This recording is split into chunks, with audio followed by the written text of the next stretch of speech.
Muted.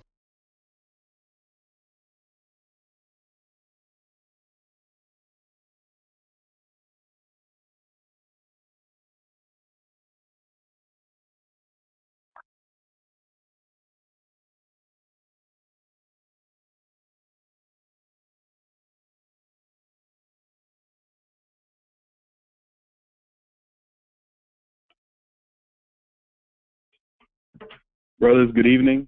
We'd like to welcome you to the second webinar, Understanding the Process We Will Employ. This is part 2 of the 3-part training series for the People Process Product for Alpha Phi Alpha's National Grant. We will be, once again, introducing Brother Elvin Dowling, who will be the presenter for this series. Brother Dowling? Good evening, Brother Lyle. Can you hear me okay? Yes. Outstanding. Thank you so very much. Would you like me to go ahead and begin? Yes, please. Excellent. Well, thank you very much, Brother Lyle, for introducing me, and good evening to the brothers that are on the line. For those of you all who I haven't had the opportunity or privilege of meeting, my name is Brother Elvin Dowling. I'm a 1994 initiate of the Gamma Iota chapter at Hampton University, and I have the privilege and opportunity of working with our executive director and our leadership team in the Go to High School, Go to College grant process. And so we're going to be discussing the second part of our training series, which is going to deal specifically with process. And by process, what we're talking about are our compliance processes, as well as the process for bringing in new individuals, new program participants into the grant process at the local level. And so that's what we mean by people, product, and process. Before we begin talking about the process component, I just want to give you all a quick overview of what we talked about on yesterday and the first part of our call, which dealt with people. As you know, our goal is to serve African American and Latino youths across the country between the ages of 6 and 13 years old in our, 6 and 17 years old in our Go to High School, Go to College initiative. President Barack Obama launched the My Brother's Keeper initiative as a part of doing what the nation can do to help staunch the school-to-prison pipeline. And so that was really the crux of what we discussed yesterday, particularly as it is related to the whole concept of evidence-based practices that we're going to employ to make sure that our own national program is successful.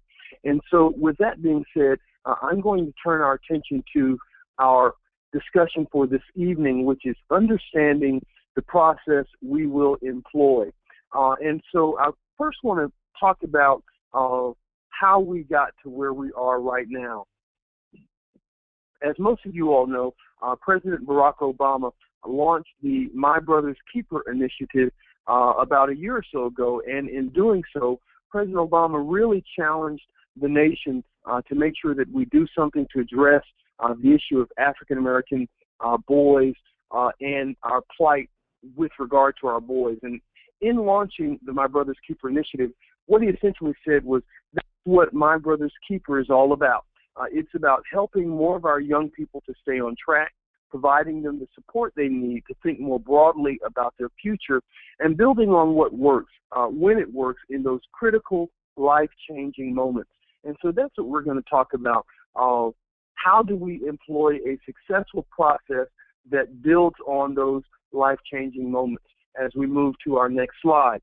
And so tonight, brothers, we're going to be talking specifically about the process that we're going to employ with Go to High School, Go to College. And I'd like to talk just for a moment about the importance of graduating from high school. Of course, as you know, Go to High School, Go to College is designed to make sure that our young people not only succeed at the elementary and middle school levels, but that they are prepared to go to high school in a means that is going to get them ready and on trajectory to move and transition into college. And so that's what the purpose of our program, as you already know, is all about. So we're going to move on to the next screen, if you would, Brother Lyle, if you click us on the next screen, and we're going to talk about the importance, brothers, of understanding where we are and what we need to do. And so I'd like to begin by giving you all essentially an overview of where we are from a national perspective, kind of give you a 30,000-foot view of where we are from a national perspective and the young people that we are going to be serving. And so first and most importantly, it's important that you know, brothers, that there are approximately 41 chapters throughout the country that will be engaging in go to high school, go to college at the local level. And so if you're on this training tonight, it's because your chapter has been selected as a part of this process. And so we're excited about the work that you're going to be doing, and we're looking forward to making sure that that work is substantive, making sure that that work is structured, and making sure that it's designed in a way that has maximum impact for our young people. And so let's talk about the chapters that have been selected to do this project. We currently have 36 alumni chapters and 5 college chapters across the country that have been selected to participate in Go to High School, Go to College. Of those 41 chapters, we're going to be serving 1,089 students through this grant project. But it's also important to note, brothers, that we're going to be, although we're going to be serving almost 1,100 students directly, we're also going to be serving about 45,000 young people indirectly all across the country. And so that's what we're really focusing on from an indirect perspective as well as a direct perspective. What are we doing to really organize and prepare our young people to face the challenges of the future? Next slide. I'm going to ask Brother Lyle if he's controlling our slides here, if he will move on to the next slide, where we're going to talk about, just for a moment, brothers, as we transition this slide process, we're going to talk about who is responsible at the federal level, at the corporate level, and at the local level for administering this program. So when we talk about processes, it's important to note that this process is only going to be successful when we determine who is responsible for making sure that this works. And so at the top, of course, we have the federal level, and our grant is a grant that is let to Alpha Phi Alpha by the United States Department of Justice's Office of Juvenile Justice and Delinquency Prevention. And so OJJDP, as it's known, they are the grantors for the grant that we have received. At the corporate level, we have our executive director, Brother William Lyle, who is really leading our efforts to make sure that we're successful in this. And we're also in the process of searching for, through a national search process, a program director that's going to be the administrator on a day-to-day basis to make sure that this grant is successful. Then we have, at the local level, the chapter president and the program coordinator. And I really want to emphasize for a moment that the chapter president really has to be engaged in this process. Not just the director of educational activities or whomever the Go to High School, Go to College coordinator is going to be. There has to be some sort of administrative and supervisory function that is provided by the chapter president in order to make sure that the program is successful. So in a nutshell, those are the individuals that are directly responsible for ensuring the success of this program. So as we move to the next slide, I want to kind of show you an organizational chart, if you will, so that you have a visual to understand how this all lays out. As you see in the slide, at the top of the slide, we've got the United States Department of Justice that is in control of the granting dollars, and then of course they've put those dollars out to us through the Office of Juvenile Justice and Delinquency Prevention. Just as a side note, our assigned grant manager is a very experienced grant manager that has been working with OJJDP for over 20 years. We've had the opportunity to really engage her in this process. Her name is Sherry Cantillon, and her role is really to help us understand DOJ's process. While the chapters at our local level are going through and have gone through an RFP process of their own, the fraternity has had some obstacles that we've had to, and some hoops that we've had to jump through as well. And so we've been working with the Department of Justice over the last couple of months in ensuring that all of the documentation that we need to have presented is completed. As you know, we had to revise our budget because our initial request was for $5 million, DOJ grant $1 million. So there had to be budget revisions along with revisions of our program narrative. There were a number of special conditions that the fraternity had to make sure that we met before we could actually go to funding. We are now at a point where we can actually begin drawing down on funding. There's just one other office we've got to get final clearance from, which is the Office of the Chief Financial Officer, and we anticipate having a final disposition back from them by the end of the week. So we're really at a point where we can begin drawing down on funds. And so after the Office of Juvenile Justice and Delinquency Prevention, of course, we have Alpha Phi Alpha, which is the grantee. This process is being led by our Executive Director, Brother William Lyle, and then under the Alpha Phi Alpha umbrella are the sub-awardees. And you, brothers, and the chapters you represent, you're the sub-awardees in this process. And so that is kind of a 30,000 look at the organizational structure of what we're going to be doing as we move on to the next slide. And so as we transition, brothers, I want to talk just for a moment about instructions that all of the chapters have received as a part of this grant process. As I mentioned earlier in the call, everyone has gone through a request for proposal process. And we want to, first and most importantly, thank you for the time and the diligence that each of you, each chapter put into developing its proposals.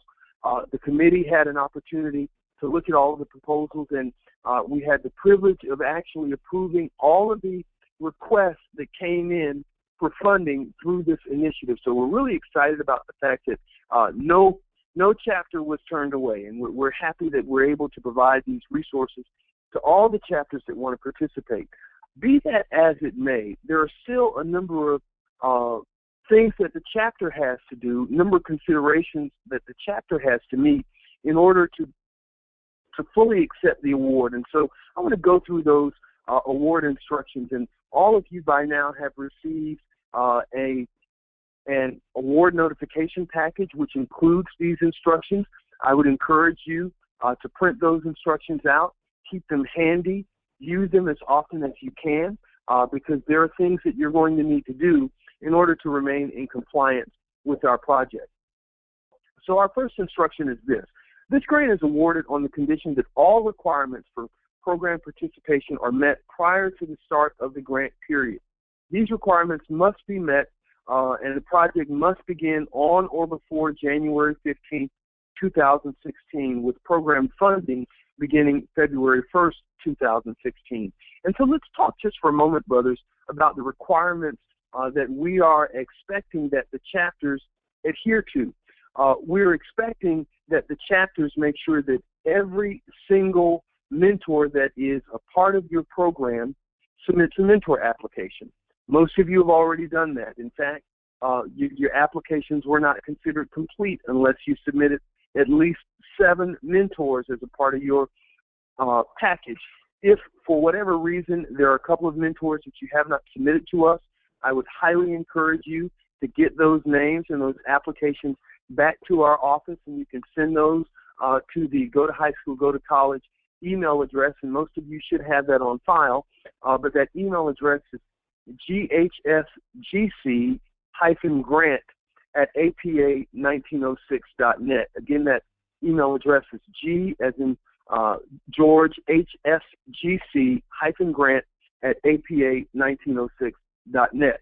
And so, brothers, we want you to make sure that you do the things that we require of you to do in order to stay compliant with the process. Make sure you submit your mentor application. Make sure that they're complete. Alpha Phi Alpha is going to undertake the process of screening and clearing through background checks all of the mentors that you submit to us. But we need to make sure we have that those documents in place. And so those are the things that we mean when we say make sure you're in compliance with everything that we've asked you to present to us prior to the beginning of the start of funding. The next instruction I want to talk about is the concept of monthly project progress report due on the 5th of every month. Every single month, there are going to be some critical things that we're going to need you to report back to us. First and most important thing from a mentor perspective that we're going to need you to report back to us are your mentor hours. And I want to emphasize again, the question was asked during the first training, what are going to be the metrics by which the chapters are measured for success? One of the first and most important metrics is that every single mentor chapter commit to mentoring at least 1 hour a month per child. And so if there's one mentor attached to one child, that mentor is responsible for mentoring that child at least 1 hour a month. If there's one mentor attached to 4 children, that mentor is responsible for mentoring that child, that one child at least 1 hour a month. And so those are the requirements. Those are the things that we're going to be looking for you to report back to us. I'm pleased to report to you, brothers, that we are in the process of developing a proprietary web-based application that will make reporting very, very easy. You should be able to do it through your iPad, your iPhone, all of these forms of technology that you currently use. You'll be able to submit these reports dynamically just through your phone or through your iPad. And so we're building that as we speak, and we're doing it because we want to make this progress as seamless as possible. We want to make this process as easy as we can from a reporting perspective. But we are going to ask that you report to us as often as possible, at least once a month. And then the other part of what we wanted to talk about is this whole concept of 10% of the total award being retained until all reports have been received and accepted. A number of you have asked that question. You've sent in queries via email and on these calls about what happens with that 10%. Essentially, brothers, what will happen is this. If you're a chapter, and I'm just going to use the number $10,000, if your chapter was awarded $10,000 as a part of this grant process, then you will be able to spend up to $9,000. If all of your receipts are turned in, if all of your reports are turned in, then you'll be able to spend up to $9,000. When we get to that 10% threshold, when 10% of the funds that you have been granted are left, the fraternity wants to ensure that all of the reports that you are supposed to turn in, all of the documents that are supposed to be turned in, we have all of that material, all of that information prior to releasing that final 10%. And so that's where that 10% of the funds being retained comes from. And we want everyone to have a fundamental understanding of what will happen in that process. So as we move to the next slide, I want to talk about this whole concept, brothers, of what we need to do in terms of making sure that we're prepared from a compliance perspective in terms of being responsible. But before we get into compliance, I want to talk about receipt of the award. Upon receipt of an award acceptance letter, and I have received a number of your emails who said, Brother Dallin, we haven't seen this award acceptance letter. You will receive an award acceptance letter by the end of the week. It will be coming to both the local program coordinator as well as the chapter president. Once you receive that award acceptance letter, your responsibility is to make sure that that acceptance letter is appropriately signed and sent back to the corporate office so that we can maintain it on file. What you're going to be signing is not just accepting the award, but also accepting the special conditions that come with the award. And those special conditions being that you've got to report, for example, all of the volunteer hours that the mentors are doing, that you've got to report all of the volunteer hours that the student participants are doing. So there are certain things that we're going to be looking for you to commit to do as a part of accepting the award. And so we want you to keep an eye out for that award acceptance letter. It will be coming to you in the next 48 hours.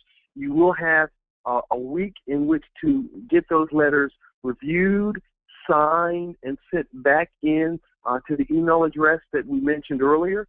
And that email address, I just want to point out, brothers, make sure that all communications, even if you send the communication directly to either myself or Brother Lyle or someone else on the leadership team, make sure you always CC that email address so we can have a contemporaneous record of any issues that you might have or anything that you might be inquiring about when it comes to this grant process.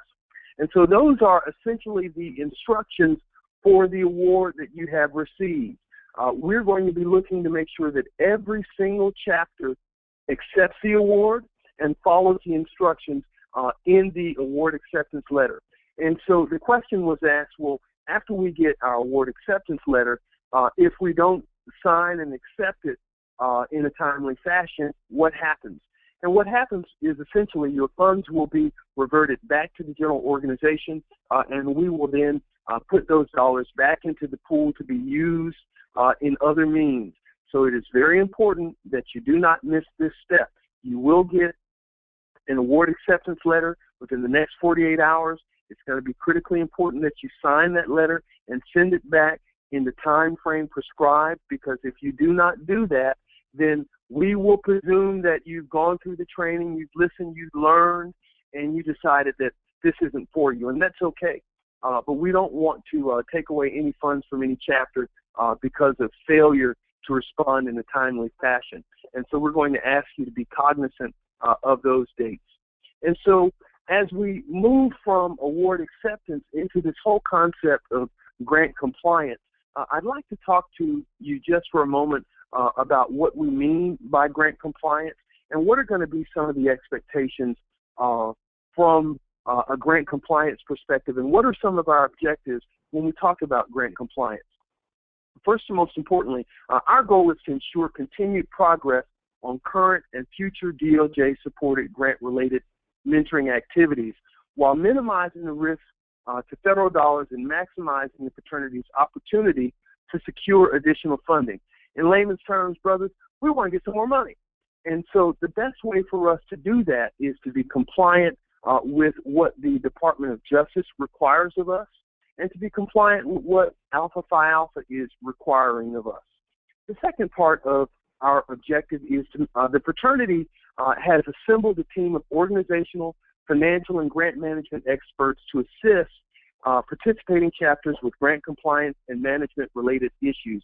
As I mentioned at the top, we have our executive director, Brother William Lyle, who's our organizational management expert who can really kind of guide us in terms of how we should be organizing at the local chapter level to make sure that we have all of the policies, all of the procedures, and all of the processes in place to make sure that we're successful.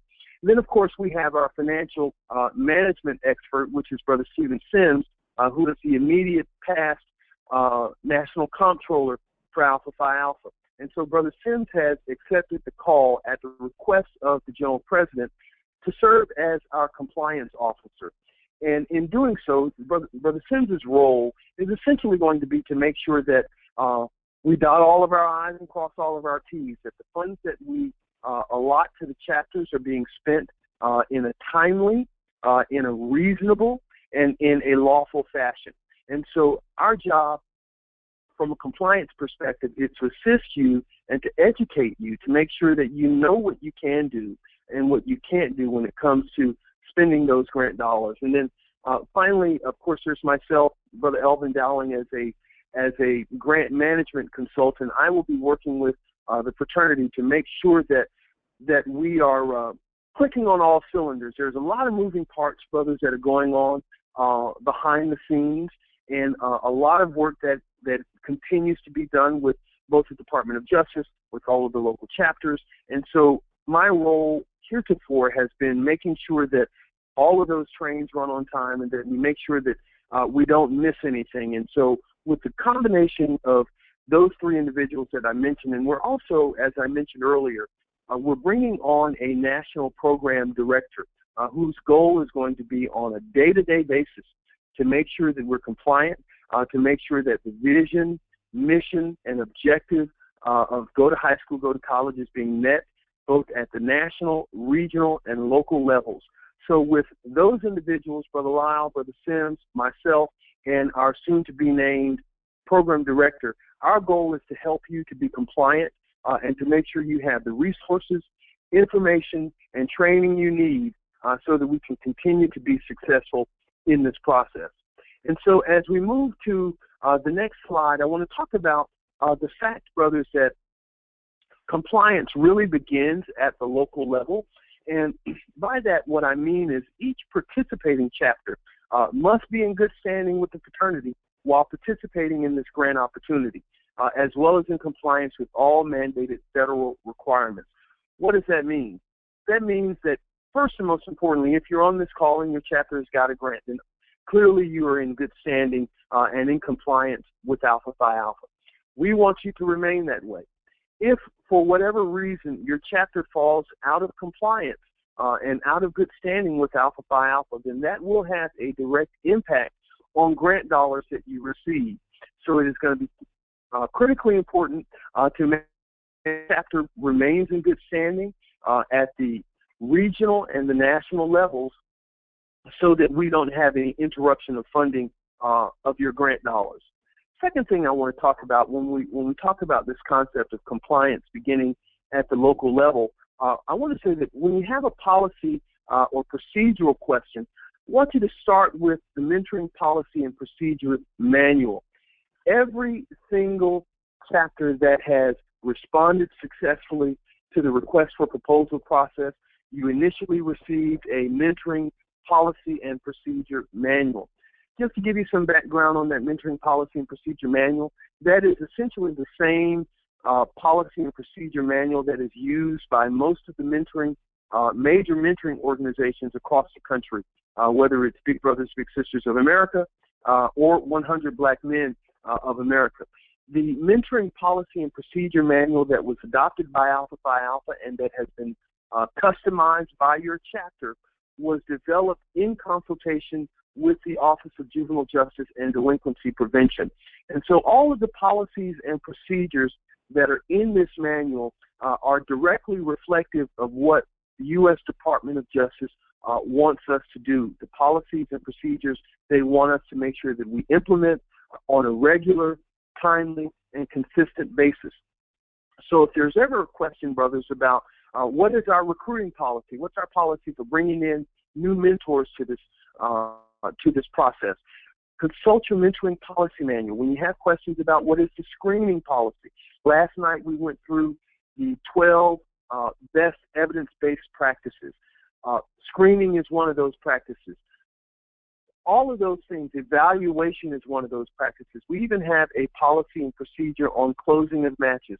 Sometimes we realize, brothers, that for whatever reasons, matches may not work out. And when I talk about matches, I'm really talking about a match between a mentor, which is an adult over 18 years old. That adult most likely will be a member of the chapter, but it could be a member of your local community if the chapter has so chosen to reach out to other individuals to help them in this process.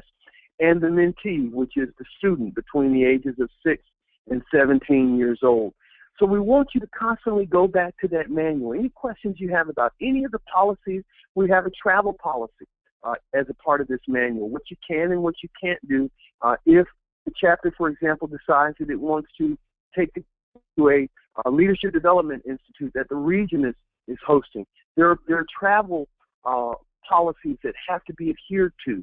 And so we want you to constantly consult that manual. Last night, I said that the Mentoring Policy and Procedure Manual should be your Go to High School, Go to College Bible. That is what you refer to over and over again when you need clarity, when you need information, when you need answers, when it comes to policies and procedures. And then the last thing we want to encourage you to do when we talk about the concept of compliance beginning at the local level is to read the notice of award that was sent out to you and any additional compliance requirements and instructions. Every single chapter has received documents, not just telling them that they're getting an award, but also documents laying out what the award procedures are, instructions concerning those awards. But we also sent you a document that talked about next steps. This training that you're participating in today, that's a part of the next step process. We also have a 3-day training that's going to take place in January. That's a part of the next step process. We're asking that chapters, and we'll get into a local intake process for students that are coming into your program. Those are all parts of the next step process that we consider requirements from a compliance perspective. And so we're going to ask you to be attentive to those requirements, to make sure that you pay close attention to what it is we're asking you to do, and to follow those requirements very closely. There are dates that we've outlined for you. Put them on your calendar now. There are times that we're going to need you all to focus and make sure that the parents are engaged. Make sure that you take a close look at what those compliance requirements are and govern yourself accordingly. So as we move to the next slide, brothers, I'd like to talk just for a moment about a few ground rules when it comes to the whole concept of what it is we're going to be looking at. The first thing when it comes to ground rules is, brothers, we want to remind you that grant awards are made to chapters only. I repeat, grant awards through Alpha Phi Alpha to the local chapter are made to the chapters only. They're not made to your education foundation. They're not made to your charitable organization. They're made to your chapter. And why is this important? This is important, brothers, because we want you to remember that at the end of the day, the chapter is accountable. The chapter is responsible for the dollars that Alpha Phi Alpha sends to chapter. Now, that does not mean that the program can't be run and operated by your local education foundation. That doesn't mean that it can't be run or operated by the local charity foundation that the chapter controls. However, at the end of the day, Alpha Phi Alpha is going to be going back to your chapter. So we just want to remind you and emphasize that the chapters are the sub-awardees and not an entity that is controlled by the chapter. The second ground rule we want you to remember is that by drawing funds from the Mentoring Opportunities for Youth grant funded by DOJ, sub-awardees agree to the terms and conditions of the grant award. So by accepting the grant and drawing down on funds, you all are essentially agreeing to the rules of engagement, these rules of engagement that we're talking about right now. We're talking about the forms that we need you to fill out, the reports that we want you to send in, and we're going to, again, make these as easy as possible. We want to facilitate and make it as seamless as possible in terms of reporting back to us, but you will have to report. It's as simple as clicking a button, but we want to know when you're mentoring young people. We want to know how many hours you're mentoring. Why is this important? Because we want to go back to the Department of Justice when they let these funds again in April of 2016, and they announced that they've got some more money. We want to be able to go back to DOJ and say, these are the number of hours that we have completed in the last quarter. These are the number of people that we have trained. These are the number of training hours we have. And these are the number of kids we're serving. And in addition to the number of kids we're serving, this is anecdotal evidence of why this program is working. We've got photos, we've got videos, we've got activities that can demonstrate that we're doing the work of mentoring young black boys in a real, meaningful, and significant way. And so those are essentially some of the ground rules that we want you to follow and make sure that you adhere to as a part of this process. So as we move past ground rules and start talking about some of the common contributors to compliance problems, I want to point out some of the things, brothers, that get people tripped up when it comes to working with federal funds, when it comes to being a sub-awardee or an awardee of a federal Department of Justice grant. At the end of the day, everybody on this call loves freedom, and we want to make sure that we all stay free. And so part of staying free and loving freedom is make sure we stay out of jail. Let's just be straight. And so we want to be above board. We're going to be transparent. We're going to be accountable. We're going to make sure that the funds we use are used decent and in order. And so with that, some of the common problems that we find from a compliance perspective, inadequate resources that the chapter may have. And so let's talk about inadequate resources a moment. We touched on this partially last night, and I just want to kind of circle the wagons again on this. Many of you have sent emails and queries saying, well, we had the dollars we received were not analogous with our budget that we submitted. And what we said to you was, we want you to do what you've always done. And that's always been the stance of the fraternity. We don't necessarily want you to recreate the wheel or start doing a bunch of new things, but we want to enhance what you're already doing with Go to High School, Go to College. And so the budgets should reflect what you're already doing, and the dollars that you receive as a part of this grant are really to help supplement and augment the things that you're already doing. And so we want to avoid this whole concept of inadequate resources.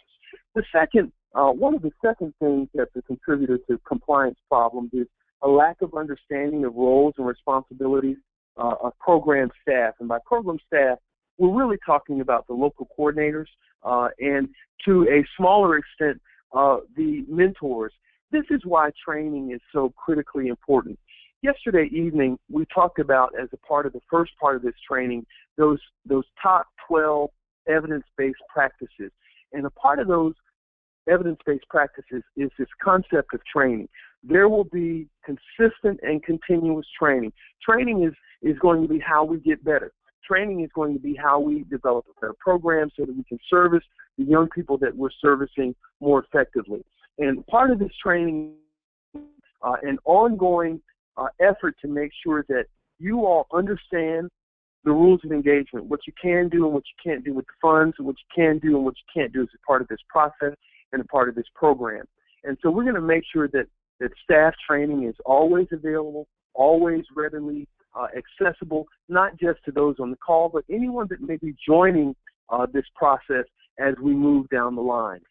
And with that, I also want to say that the training that you received tonight, as well as the training you received last night and the training you will receive tomorrow night, and all subsequent trainings will be recorded. We're going to record those trainings because we want to make them available. So as your program continues, you may have stragglers come into the midst, brothers who decide in January or February that they want to be part of the process and they want to go through and submit their application. You'll be able to have them dynamically watch these trainings, and when they click on a link, we will be able to determine whether or not that person stayed on and watched that training, how long they stayed on for. Tracking is going to be critically important to us. And so we want your mentors that for whatever reason may not be on the call tonight but need this training, because every single mentor that is a part of this process needs this training. It's a requirement from the Department of Justice, and it's a requirement from Alpha Phi Alpha. And so if there's a mentor, for example, that could not be here tonight, they may have had a class or some sort of previous engagement.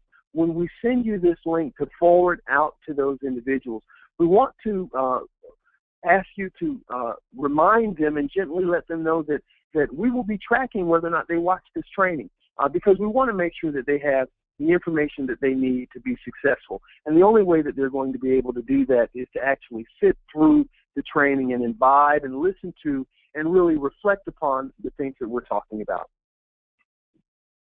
The next part of that I'd like to talk about is the establishment of roles and responsibilities when it comes to the training itself.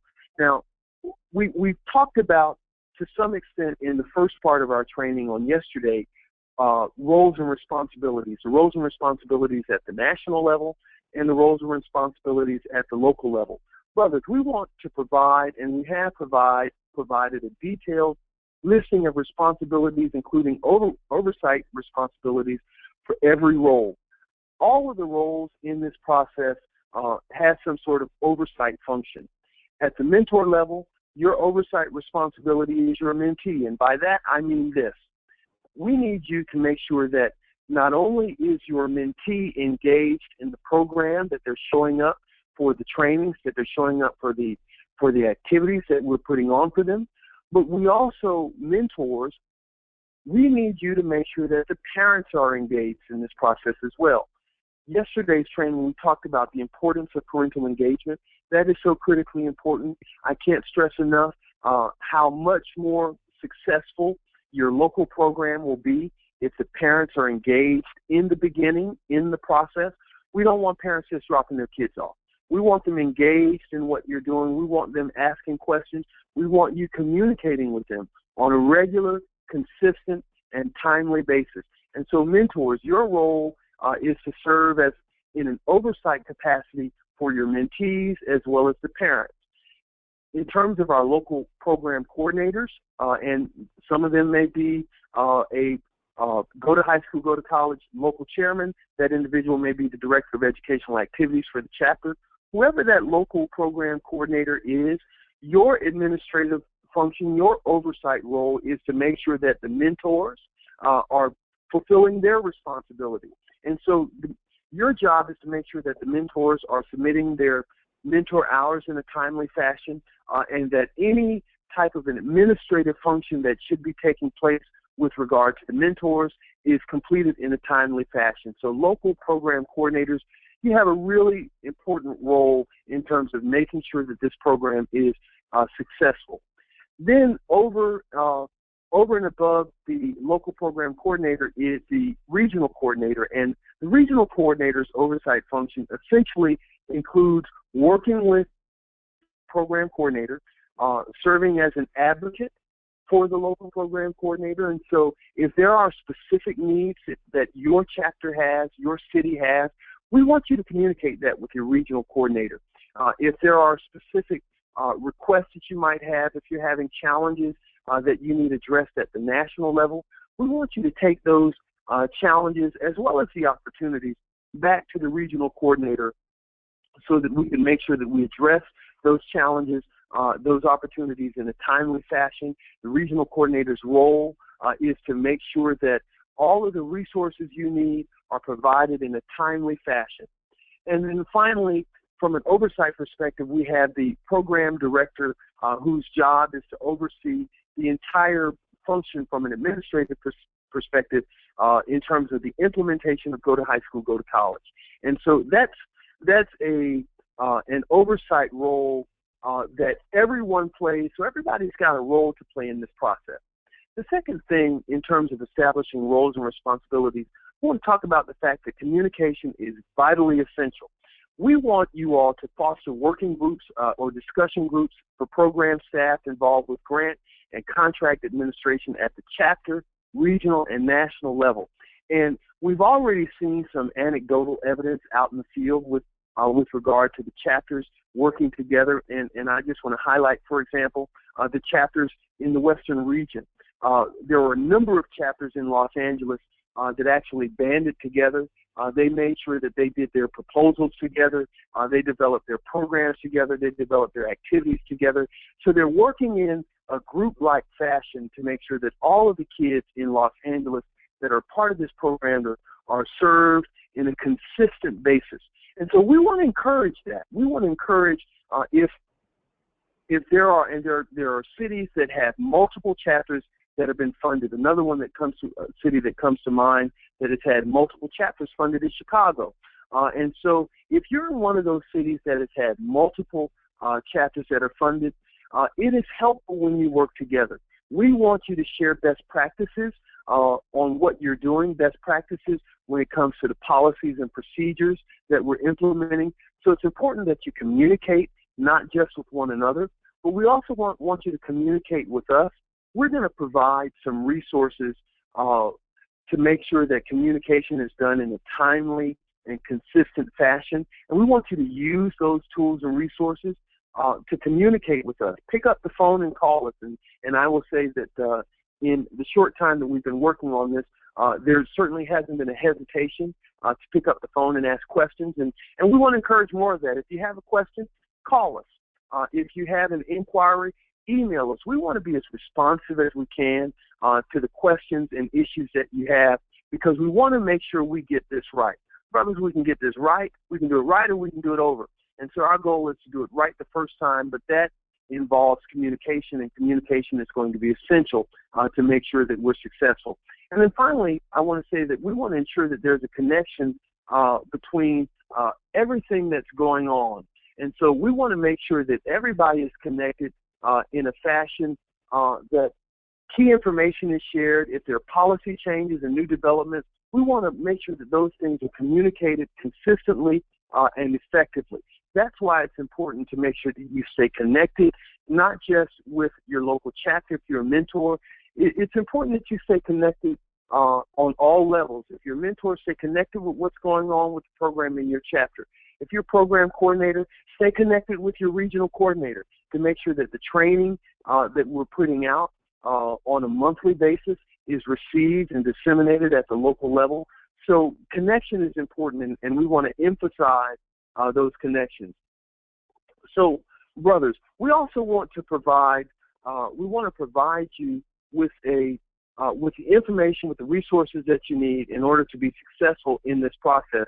And so let's talk about some of the other things we want to do. We want to provide you with links to related resource information, such as organizational requirements, policies and procedures, everything that you need.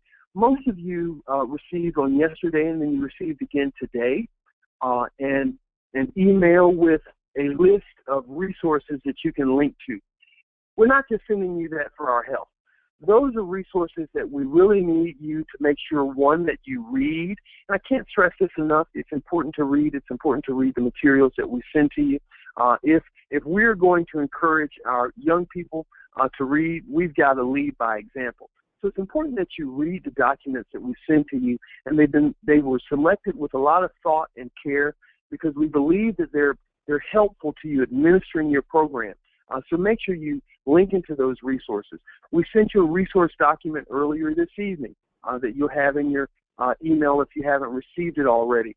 Make sure that you click on those links. One of the very important links that you're going to probably refer to on multiple occasions is the Office of Justice Programs Financial Guide. That financial guide tells you do's and don'ts, what you can spend money on, what you can't spend money on. And so it's important that you refer back to those links. And then finally, we want to say that, again, we have established a compliance officer position. Brother Stephen Sims, our former comptroller, is in that position. So Brother Sims is really going to work with us to make sure that we're compliant. Any issues, and let me just say this, we want to be as transparent and open as possible. And so, brothers, whether you are at the mentor level, whether you're at the local coordinator level, whether you're at the chapter president level, no one is immune from scrutiny. We're going to make sure that all of the funds that you received are audited in a timely fashion. Our goal is to have an unqualified audit at the end of the day. And so we want to make sure that we have systems in place in order to achieve that. And so let's talk just for a moment about management systems and why management systems are so important to the success of our programs. Brothers, first I want to say that subawardees are expected to have systems, policies, and procedures in place by which they manage funds and activities. Most of you already have systems. Every chapter we selected you on the basis that you're a high-performing, high-functioning chapter. And so we want you to continue to employ the systems that you have from a management and compliance perspective at the chapter level. Make sure you have those same systems in place when it comes to this grant. And by systems in place, we're really talking about checks and balances to make sure that no one person, for example, can approve or expend funds without having some sort of checks and balance system, that there's a verification system within your chapter, that more than one set of eyes sees invoices, approves invoices. Make sure that if you're getting a quote for services that are provided, that you get more than one quote, that we don't use sole source vendors, for example. If, for example, you want to purchase T-shirts for your young people as they're going on a travel expedition to historically black colleges, for example, that you make sure that you get more than one quote we're going to be looking at things like that to make sure that everything is done decent and in order and from a compliance perspective. And so, brothers, now I want to transition and talk about effective management systems and why that's important. When we talk about effective management systems, what we're really talking about is a clear delineation of roles and responsibilities. And we've talked about that ad nauseum already, so I'm not going to get into that. But I also want to talk about the importance of written policies and procedures. And let me just say this. For those of you all who may not have or may need access to, let us know, and we can send this as a part of our resources document tomorrow. Alpha Phi Alpha has a financial policies and procedures guide. So the fraternity has a policies and procedures guide when it comes to operating our finances. So if you all would like to have copies of that, I'm sure that we will be more than happy to make that available to you so that you can customize it and adopt it to your own chapter. But those policies and procedures are really designed to make sure that there is no malfeasance or anything of the sort. And what I wanted to say was, again, everybody's going to be held accountable.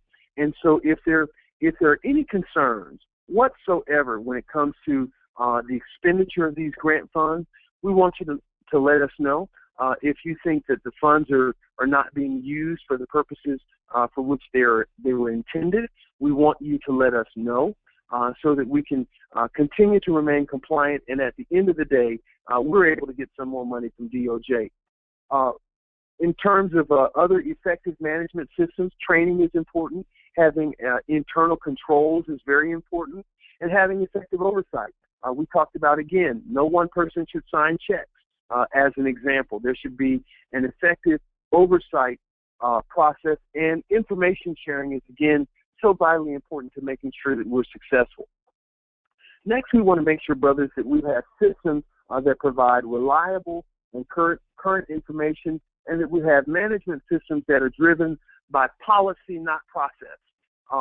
And you know, just from a layman's perspective, you know, we don't want you to do something because you've been doing it that way for the last 50 years. We want you to do something because that's the policy of the fraternity, that's the policy of your chapter, because it follows internal controls that you've already established. So again, if your chapter has not established internal controls, let us know. We'll help you to develop policies and procedures. We'll give you access to the fraternity's own internal control policy so that you can adopt them at the local level. But those are critically important, brothers, in order to make sure that we're successful as a part of this process. So as we move to the next part, I want to talk about this whole concept of strengthening internal control systems and why strengthening internal control systems is important. First, brothers, management tools that we're going to provide for you are designed to help you achieve the results and safeguard the integrity of the process and the integrity of the program. The last thing we want is for Alpha Phi Alpha to be on the news because of financial malfeasance when it comes to a federal grant.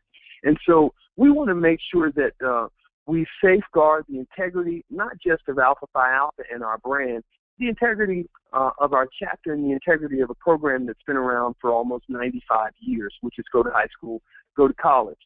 We also want to promote efficiency and effectiveness, and we encourage compliance. Brothers, it is critically important.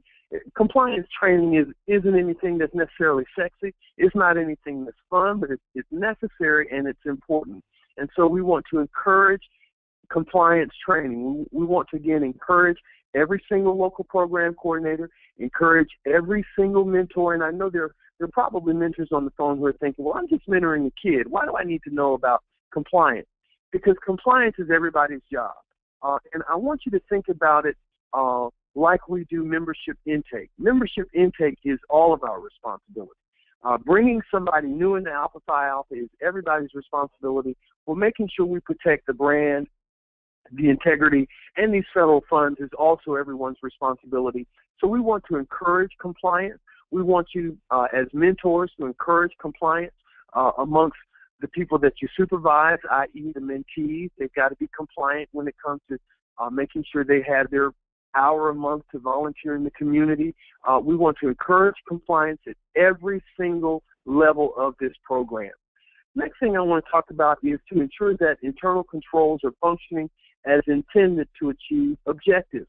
And so it's going to be important that the local chapter president, the presidents that are on the line, local chapter president, we want you from time to time to just check in on the program, to look at the books, to look at the expenditures, to look at the expense reports. In fact, all of the chapter presidents are going to have to sign off on expense reports. We're in the process, so you know, we're in the process of developing those reports that you'll be able to submit to us dynamically using that app that we're building. So we're going to have those tools available for you. We want to make sure that you use them. But chapter presidents, at the end of the day, you're the leader. The buck stops with you. And so we're going to ask that you remain vigilant and engaged in this process. And finally, we want you to perform your own risk assessment to focus on high-risk events. At the end of the day, we don't want anything untoward to happen with regard to our mentoring program. And so that is why we require that all activities have some level of supervision. All mentoring takes place in a recognized, safe place that has supervision for the mentees that we're working with. We don't want to put ourselves in a position where it's a risk not just to the brother and the mentee, but also a risk to the chapter and to Alpha Phi Alpha. And so we want you to focus on any events that you might think are high risk and mitigate those risks to as great an extent possible. And by now, we all have a really good foundational understanding, if we've been in Alpha Phi Alpha any time, of what risk management is. And so we want you to apply this whole concept of risk management that we think about from a membership intake perspective. We want you to apply that same thinking, that same logic when it comes to administering this grant. So as we move to the next slide, and we talk about this whole concept of internal controls, we want to give you some internal control activities that you all can engage in. Once again, making sure that you have written policies and procedures. Brothers, I can't stress enough, is it written in the policy? So let it be written, so let it be done. If it's not written, it doesn't exist. And so we want to encourage you to have your own written policies and procedures, particularly when it comes to internal controls and financial matters.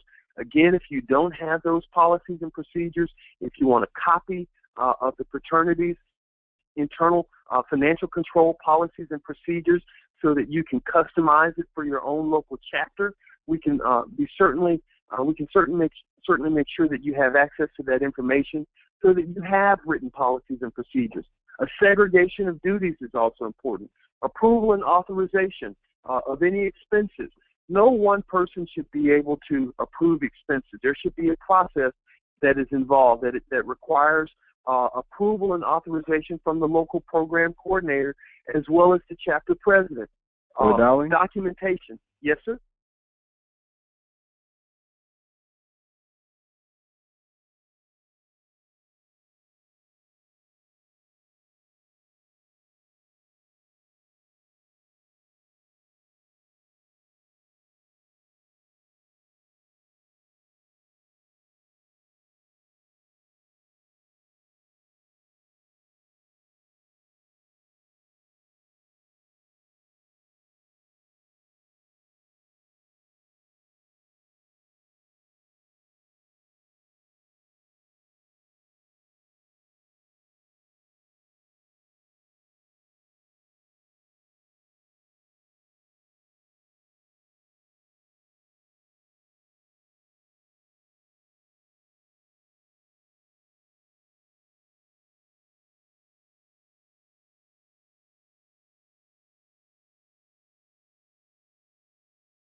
Okay, brothers, Yes. we are back.